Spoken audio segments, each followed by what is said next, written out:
2012年听过我演讲的举下手。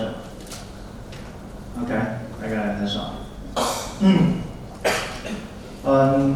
我现在演讲的主题是 Reconsider REST， 然后自我介绍一下，我是金数据的创始人，然后金数据大家应该都知道，没什么太多可以讲，有不知道的吗 ？OK， 太好了，都知道。在2012年的2007年的时候 ，DHH 发了一篇帖子，是 Weblog， 讲的是 Rails 1.2发布了，然后呢，它提供了一种全新的方式，这种方式是什么呢？就是 REST Admiration， 为 REST 提供了一些考虑和思考，然后它里面的核心的思想是什么呢？就 transform 你的15个 action 的这种 controller 变成2到3个新的小 controller， 里面呢只有 CRUD， 对吧？听起来很简单，刚才古林也大概提到了这一点。OK， 这是很久前的事情了，是2007年的1月份的时候，差不多将近10年前。然后接下来的事情的话，这个整个 Ruby 社区滚滚向前，然后做了很久。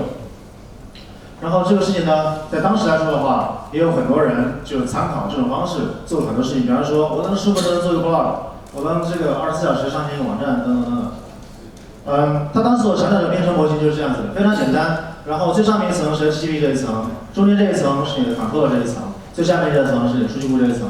也就意味着你的每一个 HTTP GET 请求对应下来是 controller 里面一个 show 方法，而对应的这个 SQL 语句是 select， 如此的简单。然后呢，导致很多人就会想着，比方说，比如说某知名Ruby论坛，看起来很简单，对不对？然后这个我就可以，对吧？这个用 Ruby 的方式去想的话就很容易了，因为 resource topics， 然后呢 topic 是主题，对吧？然后里面有很多这个回复，很多 reply， 这代码真的很简单，真的是需要15分钟可以搞定的。这个 Ruby 3的为什么要这么多人去维护呢？真是搞不懂。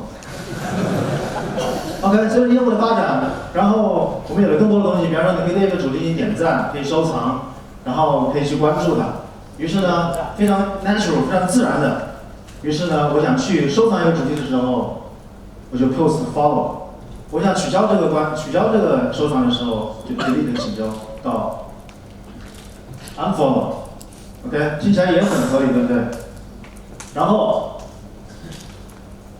现在这个关于 topic 这个主题，在目前的 Ruby 3的代码库里面就变成这个样子。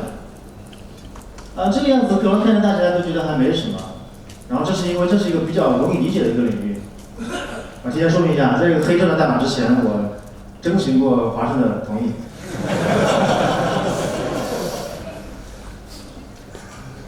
然后这个代码可能看着没什么，但是也比较容易理解，对吧？然后你可以 reply，post favorite、unfavorite、follow、unfollow。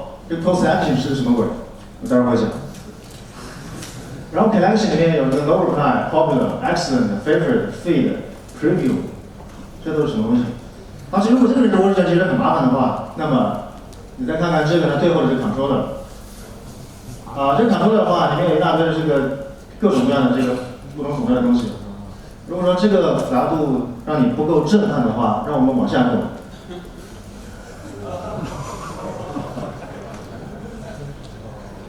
你们有人感到 guilty 吗？然后，这是大概270还是290行的这个 Ruby 代码，然后折算成 Java 代码，应该是2900行左右。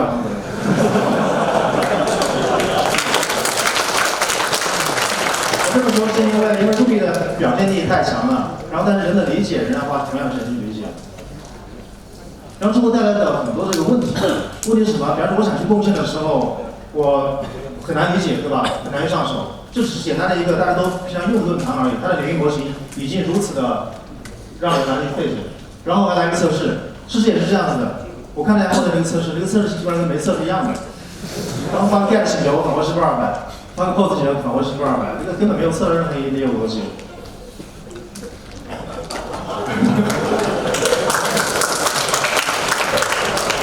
然后复杂会产生更多的复杂，会产生更多的 routine。还记得前面那个 post action 吗？我估计可能是完全写烦了，然后说，我靠，还有这个封帖子、解封帖子，然后加精，然后取消加滴，这个帖子写的特别麻烦。于是他在 control 里面，当我这个 action 等于当我 post 的 action 等于 bad 的时候，后面有一个很长的一个 switch case when ban， 然后叫 post 点 ban， 我们 unban 叫 post 点 unban， 然后就变得特别的这个复杂，然后也容易产生 happy 代码。当这个变得很复杂的时候，我就会想，我能不能用原编程啊？在一个项目里面用原编程简直就是噩梦，然后也容易产生技术债务。那把这代码要把它改好，我怎么办呢 ？OK， 这有办法解决吗？当然有了。然后有我们的大球星 DHH 出来了。然后 DHH 在今年年初的时候参加一个 podcast， 然后他提了一个理论，就是说，我今年在做 Basecamp 3的时候，我想到一种新的方法，就是能不能让这个 controller 里面只包含一个标准的方法。然后 Ruby 圈也有人去讨论，然后有一个叫 RiskGod 的一个这个群友还有，然后写了一篇说讨论一下，看看有人有多少回，但回复不是很多。他说下午贴代码，然后下午也没贴代码。他来了吗？在这儿吗？没有 ，OK， 来了不敢来了。然后他这个核心逻辑是什么呢？就是当我一个 controller， 然后有这个比方说典型的来说，我有一个时代闪想，比方说进了邮件箱、收件箱，对吧？然后有这个 inbox， 有 pending， 有这个垃圾邮件、未读的邮件等等。我与其说这么去写，这是很自然的过程，大家可以想象到，在这个 routes 里面，我也会写上一个，比如说 get pendings on connection， 这么去做。然后我能不能这么做呢？把这两个 controller 拆出来，一个做一个叫 inbox controller， 一个叫 inbox pending controller， 这么去做，是不是简单一点呢 ？OK， 感觉是要简单一点，但如此简单的事情，就让它接续10年时间。10年之后，他回到了原点，说原来我不应该有这么多 controller， 我应该去让每个 controller 去约束它自己，让它变得很小。刚才古林这个学生也说到了这一点。对，我们大家都不是第一天写 Rails， 为什么会写到今天这种地步？然后我们回头再看一下当初发布的这篇文章，说可能太小了，我放大一点，说把这么多这个 controller 变成一个 single resource 的 CRUD， 然后我看了几个关键字，就是关注 resource， 关注你的 CRUD。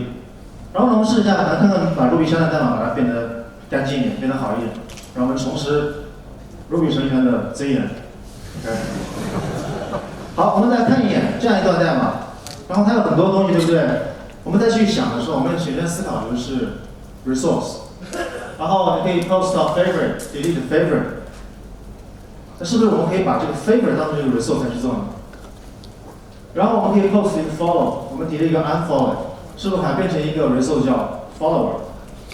于是带着这样想法，我试一下，然后把这个 favorite unfavorite 变成一个 resource favorite， 然后与其说你在 control 里面写一段很复杂代码，说我要 post favorite，delete unfavorite， 它变成什么呢？变成 post to favorites 去创建一个 favorite，OK， 然后我 delete 一个 favorite 请求，然后把它删掉。然后下面会有点麻烦，下面的麻烦之处在于，就是为了保持这个 URL 的这个干净，所以呢，它把这个 no reply popular 这个东西放到 topic 里面去了。实际上这个模型跟它没有关系。事实上，这个 get popular 本身来说，它应该是 popular resources， 对吧 ？get popular 应该是 resources，popular topics。然后同样的话，精华帖啊，我收藏的帖子啊等等这些东西，都应该是相应的这个资源。OK， 然后这么去做之后，最后得到了一个这样的东西 ：resource topics， 然后里面有3个子的资源，有很多个 reply， 对吧？有很多个收藏，有很多的关注。然后下面呢有很多个，没有人无人问津的帖子。流行的帖子，然后还有这个我关注的帖子。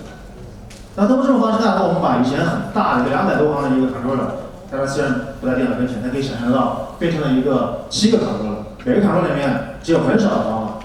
比方说对这个 resource 这个 no reply 而言，它只有 index， 对吧？然后为它去写测试，写这个相应的这种重构都非常非常的简单，非常的容易。难道没觉得更好吗？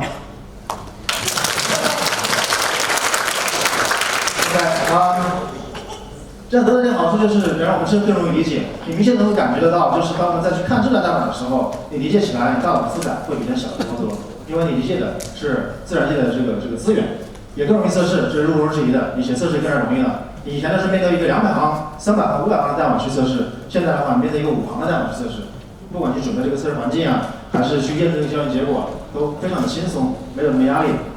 然后同时还让你鼓励以资源的方式去思考，更加遵循这个 Rails 的方式，也很难去产生 hack 代码，你没什么hack的动力了，对不对？它都那么简单，你还是 hack， 你不是自己作吗然后最后的话，你前端开发也非常容易的。你去理这个前端的时候，前端它只要去理解你的资源就可以了，它不需要去考虑就是说我是 post 到一个 follow 还是做什么样的事情，对吧？这个是我们能得到切实的这样一个好处。OK， 这是一个比较简单的一个例子，然后在2012年的时候，那个时候我们刚开始做基数据，然后都比较天真嘛。当时我口出狂言，说在保持功能正常增长的前提下，项目功能代码不超过2000行。然后时至今日，这个就被打脸了，打得很痛。然后现在我们的功能代码是45482，涨了20多倍。然后这个不是重点，重点就是我们的这个 control 的数量是98个。如果说这个不让你震撼的话，就是说每个 control 的方法就达到了9个，是非常的复杂。然后我们最复杂的这个就是表单这个 control 的话，之前的时候没有注意到这个现象的时候，那个代码基本上已经没有人敢去碰了。你看这个代码之前，现在木已成箱，然后才有勇气去把它做完，真的是特别大的这个压力。OK， 然后这是我们的这个 routes.rb， 其实你很难看懂它到底写的是什么。但这个基数据是一个表单工具嘛，我们会有这个数据收集啊，看这个表单二维码呀，然后清除数据啊，看有多少人协作呀，更换主题啊等等，大的东西都是这个东西，你得很费劲的去看，你才能看懂它在做什么事情。我们最近半年加入了这个 developer 这个 Rails 的开发同事，就是很悲惨，就是头1个礼拜就是去跟这个老火，然后开始质疑它是不是在对地方。但是这个痛苦的话是没办法，是规模的痛苦。我看明天的这个下午的话，这个薄荷那边也会有一款讲规模相关的东西，是规模的痛苦。然后我在很早之前的时候就提到了一些解决方案，但是我现在发现，在 Rails 里面有一些更加轻巧、更加容易懂、更加容易去遵循的这个方案，这是我们刚才说的这些约束。然后我就试着用这些约束进行了一些重构。这个约束就很简单，第一 ，Rails 2B 里面没有动词。所以当你写什么 favorite、unfavorite 的时候，那个全部把它这个干掉，然后换以这种资源方式去思考。第二，用且只用最多的这个7个这个标准方法，不准用这个超过的7个方法。第三就是用文系 verb 加 resource 去表达你业务语义。OK， 这个思维过程的转换是需要花时间的。比方说，我们要做饭，你首先想到的不是 post 一个 cook，OK， 你是 post 一个 foods， 是这样的方式。好，我们试了一下，按照方式去重构，然后我们这个大概有4、5个人关到小客户里面开始去后面开发，然后大概我们有2个特别资深的，加起来将近20个人Ruby程序员，不包括我，然后进行了大概拆了1周半之后，得出一些结果，就是非常显著。第一是 control 的数量的爆炸，我们以前有98个 class control， 现在是169个，多了将近70%。然后呢，同时这个 control 的复杂度急剧的下降，以前平均每个 control 是5个方法，那9个方法现在就降到了5个，降了1半多。然后这个如果说这个不是让你觉得特别振奋的话，我们的这个 routes.rb 也变得更加清楚了。这个你看就比较容易，蓝色看不太清楚啊。你就是很容易看懂这个逻辑什么样子的。比方这个表单下面有很多个 role， 有很多角色，表单下面有很多个 operator， 表单下面有很多个 webhooks， 有很多 tracking， 对吧？然后还有很多个 open result， 很多个 open search。然后对于 Rails 程序而言，你的业务逻辑基本上全都在 routes.rb 里面。你进一个新的这个 Rails 项目，你第一件事情打开 routes.rb， 然后基本上你就能看明白这个业务系统在做什么事情。对，如果你看不懂的话，那很有可能是就是没写好。OK， 这东西如此的简单，是真的能够适应所有的场景吗？很多人会打一个问号，这种方式真的适用吗？我们自己也在思考这样一个问题。那么接下来的话，会有一些比较难的问题，大家可能需要一块儿想一想。第一个问题，一个简单的问题，比方说图片，比方说打印，比方说 RSS feed。先说 RSS feed， 刚才看到的话，我们在这个 Ruby Shader 里面 ，RSS feed 是通过单独的一个 control action 方式实现的。但是你仔细去想的时候，那它真的需要一个 controller 吗？还是说它只是一个呈现的问题 ？Rust 里面第一个 R 是 representation， 是呈现。然后我们带着这个方式去思考的时候，然后我发现之前有很多做错的地方，比方说我们其实每个表单都有一个 QR code， 有 QR 的一个图片。然后这个图片的话，我们单独做了一个 get QR code， 然后这样的一个 controller 去做，发现这个感觉不太对。然后同时的话，我们这个表单也可以被打印成纸质表单，这个打印的这个样式跟我们的网页的样式是非常不一样的，所以不能单纯用 CSS 来做。然后这个弄完之后，我就发现，哎。如果说我用 Rails 标准的这个对这种多重呈现的这个支持的话，这个代码就变得超级简单。Response to format HTML， 如果说没有任何 variable 过来的话，我就 render 这个概述页面；如果是打印的话，我就 render print 页面；如果说是这个 PNG， 它的这个 PNG 很简单，对不对？你需要打个接出去访问 forms， 然后它的 token 点 PNG， 我就知道它是访问的 PNG。然后什么都不用做，然后自然就有支持了。所以这是第一个问题。比方说，对于 Ruby 3而言，它的这个 RSS feed， 那么要做的事情就是挺简单的。当我访问的这个过来的请求是点 RSS 的时候，或者点 atom 的时候，那我直接去渲染就可以了。这是第一个。第二个就是也是比较难的一个点，就是批量编辑。批量编辑的话，在大多数的业务系统里面都有。这也是对于 Rails 而言，对于以资源方式思考方式比较难的一个点。比方这是一个截图，就是新数据里面的截图，就是有一个数据页面，你可以勾选你想要改的数据，然后点批量编辑跟弹出框，然后你也可以选择把这一批勾选的数据里面的某一个字段改成另外某一个值。逻辑很简单，我估计在大家这个业务系统里面也有类似的这种处理方式。然后之前的时候怎么做呢？resource entries， 然后对 collection post 到这个 bulk edit， 然后这是这个 bulk delete 就是叫批量删除，或者 patch 到这个 bulk update。OK， 然后我们花了很久的时候才意识到，这个 batch update 和 batch deletion 实际上是资源。也就是说，我去对一批数据去做删除这个动作，不如说我去创建一个批量删除的一个资源。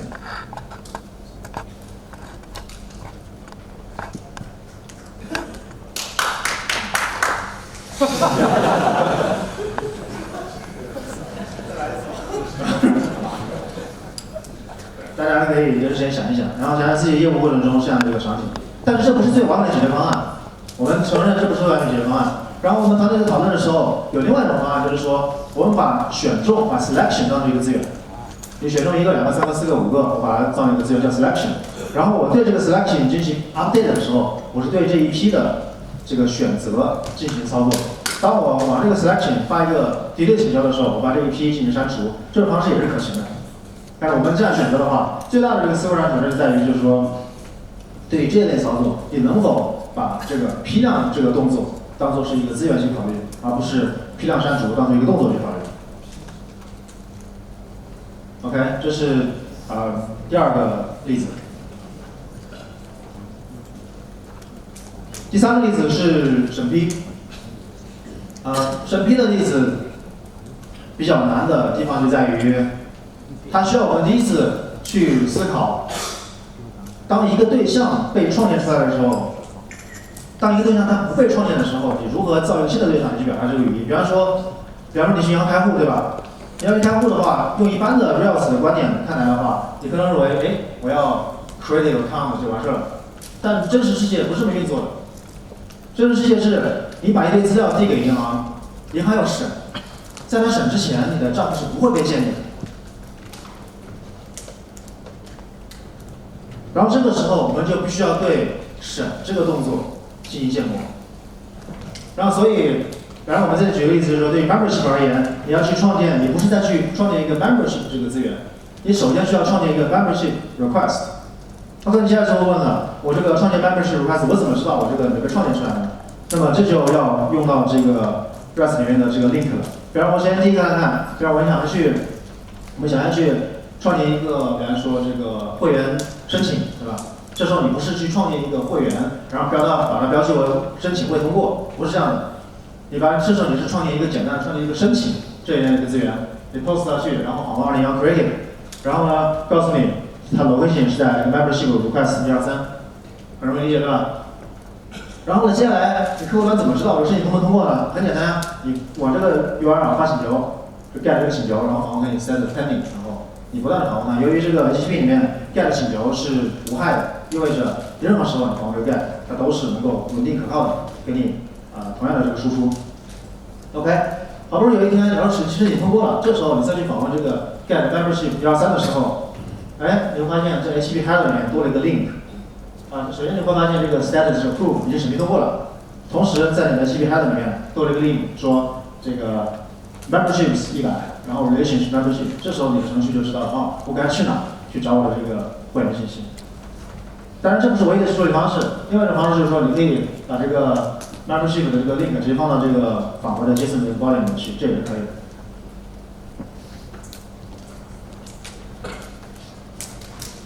OK， 这是我们遇见的第一个这样的一个场景，这个场景会同时用在，几乎会被用在所有的类似于2阶段创建对象的场景里面去。就是说，第一个阶段你创建对象其实并不是最终创建的对象本身，然后呢，你必须要通过前置的一个人工的操作或者花耗时的操作之后，才能给你创建的，都可以这么去做。第四个 case 就是 lock、unlock、ping、unping。那么这一类这个对称的操作，这是在常见的应用数里面也见得比较多的。比方说，进入表单里面，你可以把一个表单把它置顶，然后取消置顶，它就会从这个下面跳到上面去，或者从上面下来。比方说，录一下里面可以对一个帖子标注个精华点，或者哪天完全不爽了，把它取消精华，对吧？哪天把它关小黑屋，然后再把小黑屋放出来，类似这些东西。这种对称的操作的话，那么有2种处理方式。第一种处理方式就是一样，就是我们仍然用这个资源的方式去思考。就是我们把这个 lock， 比方说我已经锁在这了，把它当成这个资源，它附带肯定的资源，比方说这个它的这个有个副资源叫 post， 对吧？然后它可以 lock 然后 unlock， 这时候呢，你对它不再去做这个 lock 然后 unlock 这个操作，变成了你为它 create 的 lock 和这个 destroy 这个 lock。那么这么去做的话，那么 controller 其实是很容易的 ，controller 其实很容易的。要注意到这个例子，就是说我们在这个地方，我们稍微的破坏了 Rails 所遵循的编程模型，也就是在这个地方，你并没有真正的去存储一个数据库对象 ，OK， 你没有往数据库中 insert record， 对吧？你没有去 destroy record，OK， 我觉得这是在面向资源编程的过程中，大多数这个程序员所需要面临的。大多数Rails程序员所要面临的一个心理上的一个挑战，就是说，你的 create 不一定对应的是一条数据库的 insert 语句，你的 delete、destroy 不一定对应的一条这个 delete 语句。OK， 在我们自己的练的过程中的话，我感觉这一条是最难的，这条是最难的。OK， 然后我们，但这不是唯一的处理方式。比方这种方式的话，你可能有的时候就很烦。比方说像 topic 里面，它生成了大量 controller， 在很多情况下。其实没什么意义。比方说对 topic 而言，我有 favorite 关注、取消关注，对吧？我可以把它禁掉、取消禁掉，然后我可以把它标记为精华，然后把它取消这个标记为精华，我可以把它 close 或者这个再重新打开 open 再 close。那这些情况可能没有什么意义。其实对于数据库而言的话，它里面可能就是4个属性，对吧？这个属性就是是否 favorite 对吧？是否这个禁止，是否为精华，是否开启关闭，对吧？这很简单。那这种方式的话，就是在进入里面有这种事情，在进入里的表单有很多不同的设置，然后我们就单独做了一个 setting 的一个 singular resource， 然后一个表单有一个 setting， 然后只是接受 update 方法，然后当你传这个 payload 过去的时候，你发一个 catch 流过去，然后里面包含了这边 status lock， 然后或者换另外一个时间，比如说开启时间是明天等等这些东西，你都传进去好了。然后在 control 里面写的时候，这个 control 也很简单，只有一个 update 方法。然后 form 的 setting 的 update attributes， 然后后面加一段这个 strong parameter 去保护一下，确保只有你想要传进去的这个参数才能被管理，然后再加上一组测试就完事儿。那这个现在也很麻实，是吧？也很安逸。OK， 然后最后一个例子，我讲的比较快，待会儿有问题可以提问。最后一个例子就是，如果说这个对象它没有被存储怎么办？比方说这个像 Trello 这一类的这种管理软件，把一个卡从这一列拖到另外一列的时候，那么这个事情应该怎么去做？如果没有这个 resource 的方式去考虑的话，大家可以先想一想，如果你去做这样一个东西，你该怎么去对你的 routes.rb 进行建模？把一张卡从比方说待开发拖到开发中，这个事情你打算怎么建模？我估计各种妖魔鬼怪可能都出来了，就是各种 post move 啊，然后或者 update position 啊，这有完之后就是这种东西。但事实上的话，我们在做的时候，可以把这个 move 这个动作本身当做一个资源。但如果说你对这个卡的这个移动状态并不对它进行持久化和跟踪的话，你可以把 move 本身就是当做是一个 model。然后你想，如果想用这个 Rails 的这些好处，比方说 validation 这些东西来说的话，你就 include 就好了。然后为它设一些 attribute， 比方说 order ID 啊 from to 啊，然后可能对它进行校验这些东西。OK， 有了这个东西之后的话，我可以到一个 move controller。这时候你会注意到，在我的 move controller， 就是我要移动这个卡的时候，你不是去移动它，不是 post move， 是 create 一个 move resource。OK， 你 post 到 moves 这个 resource 里面去。然后它对应的这个 move controller 里面会叫一个 query 方法，这个 query 方法里面跟 move 一点关系都没有。move 这个对象是用来表述 move 这个动的业务含义的，它本身来说它不是一个可以被持久化的一个资源。然后在这里面的话，我可以 move 点 new， 然后 move carrots， 然后前端肯定通过 JS 把这个东西传过来就完了。然后呢，如果 move 点 value， 这时候可以调用这个 AppRecord 本身的这个 validation 的一个基础设施，用起来很简单。然后呢，如果这个 move 是合理的话，然后我这个 card 这个卡片，然后 find 然后 move 点 card ID， 找到这卡之后，然后 card 点 attribute， 然后 column， 然后 value 这样去，非常的简单。然后如果说你不这么做的话，你很有可能在 cards control 里面加一个 move 这样一个动作，然后在这里面又动用一些特别奇怪的东西。但由于这个 post move 它里面它不是一个标准的一个Rails 的一个参数传递，所以你不得不在里面写一些这个很奇怪的东西，最终的话就是产生这个比较糟糕的代码。然后我们这么重构完了之后，我们把98个 controller 成功的变成了172个 controller， 然后我们把这个大量的这种超过100行、200行的这个 controller 代码变成了只有10行、20行的代码。然后最后我们的这个主力开发就是这样一个姿态，简单多了，真是简单多了。就是你去看我们这些代码跟这些代码的时候，你会发现大量的无意义的思考时间全都被简化掉了。然后换而言之的就是说，你去理解的这个资源，理解的这个业务。让我们回头再看一下这个 REST， 还没有完啊，这个是第2段。看完 REST 里面，它的强调的重点是定义资源，而不是动作。然后要正确的使用标准的信息 verb， 不要去 get 产生一个 delete 的一个操作，也不要用 post 去产生一个 update 的操作。然后呢，要考虑这个资源的这个多重呈现。听起来很简单，但遗憾的是，大多数 REST developer 架构能力都很差。我不是特指2个人，我是说在座大多数。我就不说你们了，我说腾讯吧。有做过微信公众号开发了没有？有，很多是吧 ？OK， 我找一个比较简单的例子，比方说标签管理，微信公众号平台里面可以对你的粉丝进行标签管理，对不对？然后呢，标签管理，你想读它文档的时候，你说我想要创建一个标签 ，OK， 你 post 到 text create， 有点道理对吧？你想要取一个标签，你 get text get，OK， 还能接受。然后想去更新它，然后想去删除了，删除是这个 post， 什么也接受了，也忍了。然后再去看想获取标签下的粉丝列表的时候，变成什么鬼 ？post/user/tag get。然后呢，这不是最恶心的。各位人用打标签的时候 ，post 到一个 text membership/batch tagging。我当时就是忍不住了。然后如果我们用资源的方式去理解它的话，它会变得非常非常的简单。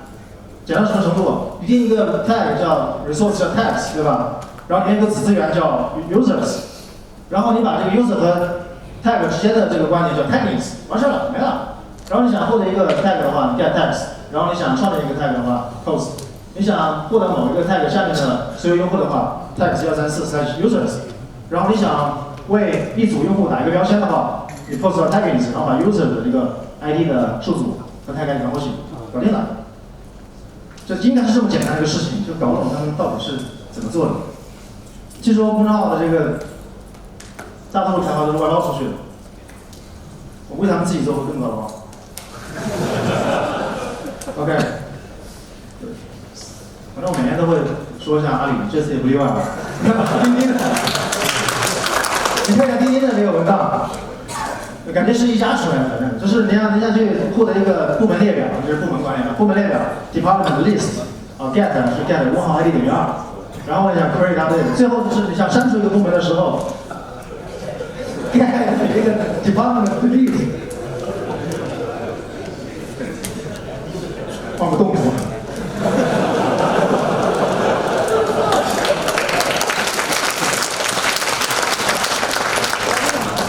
这个真的是让人难以忍受、难以接受的，就是作为我们中国的这个最大的，我看看，作为中国最大的两家这个，哎，今天你还在阿里吗？你还在阿里吗 ？OK， 大。啊，中国最大的两家这个公司，然后他们的这个 ID 呢如此之糟糕，然后前天他们不是发了这个微信小程序嘛，然后我就很担心，我觉得前半年进去都是填坑的，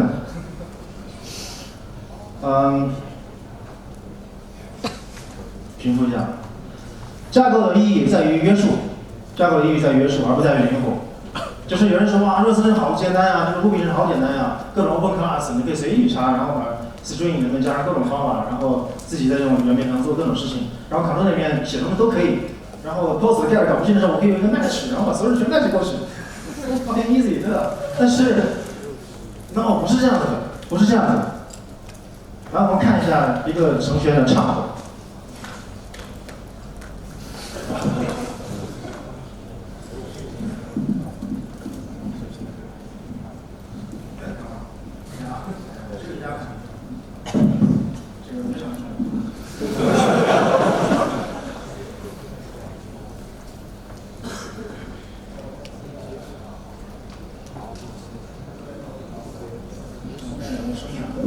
好了，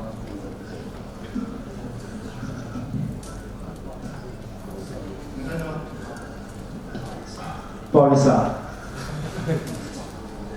以前代码写的很乱，把握的不是很好，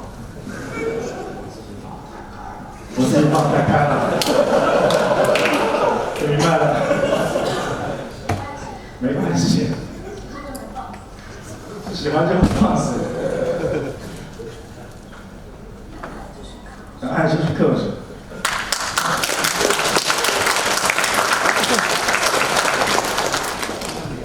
所以很多初级的这个程序员的话，当想要去完成一个功能的时候，很容易就不明白为什么这么做。当然，我们有很多的有经验的程序员，比如在赋予这个进度啊或者其他方面压力情况下面，也偶尔会写一些小东西，然后在后面留下一句 fix me to do， 这不是我想要的，产品经理说这么说的，诸如此类的。但是真正来说的话，想让这个架构保持健康的话，就是需要不断的去克制，需要不断的克制。但是让我们自己也从这种克制过程中得到了好处。从我们刚才举的几个例子来看的话，在目前来说，我认为 Rust 的这种架构风格是几乎能够适应到所有的这个案例里面去的。案例里面，即便像计数机这样复杂的业务系统，我们重构完了之后还有3万多行代码，就是非常非常复杂的一个业务系统。